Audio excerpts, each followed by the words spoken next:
문재인 대통령의 신년 기자회견은 누가 뭐래도 나는 폭주 기관차처럼 간다는 마이동풍식 회견이었습니다.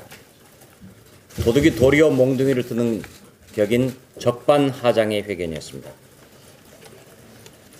경제와 북한에 대한 문 대통령의 시각은 냉엄한 현실과 완전히 동떨어졌습니다. 국민들은 혹시나 하고 기대했지만 역시나였습니다. 문 대통령은 검찰 인사와 관련해 뻔뻔함의 극치를 보였습니다. 문 대통령은 살아있는 권력 범죄를 수사해온 검찰 책임자급을 모조리 수청해놓고 대통령의 인사권은 존중받아야 한다 운운했습니다. 짐은 곧 국가다라는 봉건의식이 문 대통령의 머릿속에 잔뜩 들어있는 것 같습니다. 문 대통령의 검찰대 학살 인사는 명백한 수사방해입니다. 미국 같으면 사법방해 혐의로 즉각 형사고발당했을 반민주적 행위였습니다. 우리는 대통령의 이런 인사권 남용이 다시 재발되지 않도록 형법에 사법방해 조항을 신설하는 법 개정안 발의를 검토하겠습니다. 문 대통령은 취임 이후에는 검찰의 김학의 사건 등 특정 사건을 지목하면서 수사를 지시했습니다. 선택적 수사를 하라고 한 것입니다. 그랬던 문 대통령이 이제 와서 살아있는 권력을 겨냥한 선택적 수사는 안 된다고 하고 있으니 얼마나 이중적입니까? 문 대통령 자신이 임명했던 조국은 공정과 정의를 배반한 대표적 인물입니다. 그런 조국에 대해 문 대통령은 마음의 빚을 졌다고 말했습니다. 공정과 정의에 대한 대통령의 인식 수준이 고작 이 정도라는 걸 실토한 겁니다.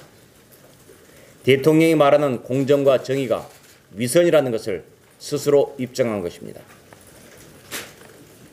특권과 반칙의 상징인 조국을 임명해서 국민을 분열시킨 대통령이 국민들께 진정성 있는 사과 한마디 하지 않았으니, 그리고 그런 회견을 TV로 110분간 생중계했으니 전파 낭비라는 것은 바로 이런 것을 두고 말합니다.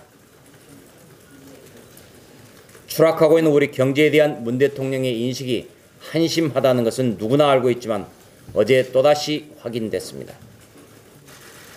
보고 싶은 통계만 내세워서 잘 된다고 하는 대통령의 뻔뻔함에 국민은 기가 질릴 것입니다.